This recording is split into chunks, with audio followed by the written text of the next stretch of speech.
والسلام عليكم. ورجعنا لكم سيارة تسلا هالمرة. بس شلون ضربة تخبل. سيوف الورد سيوف احسن تو تراك في بريسبن شباب. هاي الضربة هنا للاسف يعني مضروب بابين جارد ايرباك، بس هاي موديل 24. هاي الجهة طبعا الجهة الثانية اللي باع لها يقول شركة. هاي الشكل الجديد طبعا المكتوب تسلا ورا، اللايتات تختلف. شوف مشكلة قدام ما بيش. وهاي طبعا السيارة الصندوق يفتح، بس مشكلة المفتاح ما اعرف، كان الشاشة مشتغلة بال اشتريناها بالاوكشن، فما اعرف اللي يحتاج شحن. مفتاح ما القى البطاقة، اللي يعرف البطاقة. كرسي طاق طبعا، يعني الضربة لابس بيها بس يحتاج لها قطع اكثر. هذا الشكل الجديد طبعا مختلف عن الموديل السابق. لايتات الجارد شكله تغير، البوب مشابهات، الورا غيروا هم الديزاين مال اللايتات. يقفل ما يقفل الا كهرباء، فخليكم ويانا ندور لها قطع نشوف. بعد ما فسخنا لقينا هذا، شوف شلون طاير. وهذا الحلو همين طاير من مكانه. عندنا كم قطعة بدنا نحاول نسوي بيها. وهذا شوف طلعناه، شوف شلون مضروب شلون مكسور. فوقن هذا نيتشي فقط. هاي ما نعرف لان هذا موديل قديم فما يعرف نفسها او مو نفسها. خلينا نجرب عقب بس نقعدها وبعدين عاد مشكلة ندبرها قطعة اصلية. وهاي طبعا فتحنا القطعة المكسورة، شوفوا هاي نحط هاي القطعة حطيناها على الهب شكله ما بيشي، هذا ما بيشي. هاي سنسر الزيادة طبعا مالتنا موجودة. هسه نفتح هاي يعني مخافتنا انه اذا تطلع مختلفة او لا ونبدلها بهاي المكسورة اللي طايرة. شوفون شلون طايرة من مكانها. عندنا هاي زين. نفتح هاي نركبها هناك ورانا تقعد سيارة على الاقل على القاع. يعني هذا سسبنشن هم من شوي ما مرتاح له. عندها سسبنشن اخر بس اتوقع هذا يختلف، اكبر صغروه ما اعرف والله. هسه افحص واشوف اذا نفسه احط اذا نفس البارت نمبر، اذا مختلف لا خليني انتظرنا واحد ثاني. تعبنا والله. هذا وين راح؟ هذا تعبنا لا طلع لانه ما مربوط. بالعاده لما مربوط هذا طبعا جديد، القديم هذا وين شبرته. بالعاده من يكون مربوط على الهاب يكون مربوط هنا اسهل واحد يفتحها.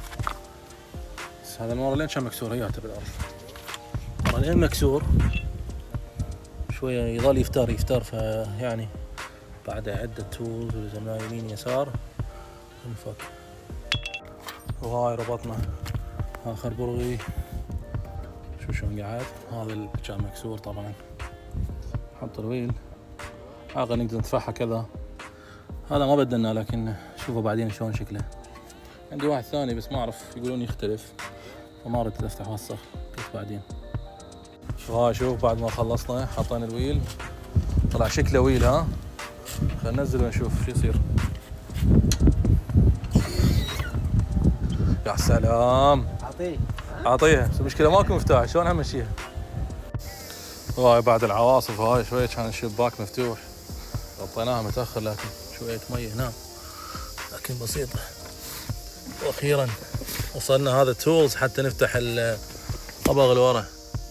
شوف هذا البرغي ديزاينه معين فقط. ستار 5 مو 6، موجود بالسوق 6. ايش قد دورت شريته اونلاين. يلا بعد الامطار بعد ما شوي نشفت شلنا هذا القبغ اللي تحت الكرسي اللي ورا حتى نطلع البارافيوز اللي هو هذا الاسود. اي هذا لان اتوقع مضروب من يطق الايرباك. خليكم ويانا. طلعنا البارافيوز هذا تبديل اتوقع خربان فنشتري من الشركة واونلاين موجود بكم 40-50 دولار I think. واللي يريد يعرف هذا البارافيوز مال تسلا شوف القطعة شلونها قاعدة. المفروض تكون قطعة متكاملة لكن هذا شوف نازل جوا مفصول عن الثاني. فإلى هذا تطفى السيارة. هاي جبنا شنو بارافيوز جديد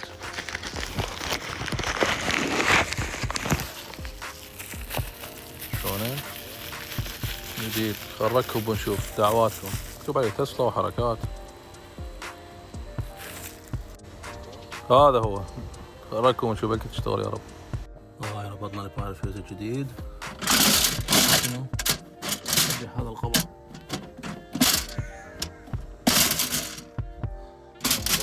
نضبه، نركب الكهرباء ونشوف. ركبناه، ربطنا البلاج، نركب البات الامام ونشوف شو يصير. طبعا ما شاء الله السيارة بعد ما غيرنا الباير فيوز اكو فد شي اسمه كراش داتا كليرنس، فلازم شنو نكنك على تول خاص، لانه هاي تسلا فشوية راح تحتاج له شغل اخر. ادور ادابتر وكيبل الارث ايثرنت اللي هو مثل كنا ربطه على الموجمات القبل. بدأ ادوره هسه، ربطه على اللابتوب واحاول اسوي ريست اشوف بلكي تشتغل السيارة. فخليكم ويانا. طبعا هذا بانينجز، اللي يعرف بانينجز في استراليا. وهاي للاسف طلعت لي غلط، السيارة هاي لين 24 مغيرين السيت اب، طلع مو هذا الكيبل، طلع او بي دي 2 هذا الكيبل. راح نرجعهم ونطلب اونلاين لان هذول ما عندهم. الموديل القديم طبعا كان بهاي الطريقة، لكن 24 غيروها شالوه اصلا حتى الناس تسوي اتوقع. طبعا حلو بيك اماكن، او اغلب الاماكن ترجع بدون لا يسألوك ليش رجعت وليش ايش بيه الغرض، لا عندك ترجع نو وريز. وهاي طبعا جينا التسلا حتى ناخذ باتري، لان الباتري طلع ميت الامامي. وهاي اخذنا الباتري من تسلا، نفس هاي المفروض تصير. وهاي الحمراء هم حمراء شكلها حلو وجلد ابيض. وهاي شنو راح تطلع يعني فيرست درايف، سوقها ونشوف. هاي بير. هاي السيارة بعد ما شفت البوب. You haven't put the doors on. Nah, I'll do it for the week, Wednesday probably, I'd say. Oh, it's this whole black. That's the original colour, isn't it? That's just the primer. Yeah. Yeah. When they dip it in. وهذا الكرسي اللي جاي من ملبن، هاي السيارة اللي متابعني. طبعا هسه وصلنا مرحلة شنو نشيل هذا الإيرباج المشكوك ونخلي واحد جديد اللي هو بالسقف. وهاي ركبنا رجع شركة. طبعا آثار اليد هناك بس يتنظف مو مشكلة. هذا مو من عندي، يمكن من المطر، يعني تركب كله تمام. عندنا شو ذن الخضر خضر ما عدا الإيرباج مجر اللي هو تحت، حنودي الشركة هم يسوونه. والحزام وين الأحمر شو كان طالع لي، الحزام بعده ما جاهز. وهذا شوفوا الأحمر الحزام الأمان. الكرسي بدلناه طبعا، بس السيت بيلت الحزام والإيرباج الشركة تسوي. خليكم ويانا. طبعا ما ادري اذا صورت التصليح، بس انه غيرنا جارد وبابين والصبغ اللي تحت. بقيت عندي هم الكاميرا ما دا تشتغل، لازم اجيب كاميرا غيرها، يمكن ما اعرف شو مشكلتها. خليكم ويانا. وهسه وصلنا الى شنو؟ غسلة العيد. لازم شنو؟ غسلة العيد. وهاي السيارة اخيرا خلصت، نقول له مبروك لعبد الله. شو رايك بالسيارة عبد الله؟ ممتازة وتسلم ايديك يا رب. الله يوفقك ان شاء الله، شايف كل الخير يا رب. ومثل ما تشوفوه بالبداية والنهاية. خليكم ويانا.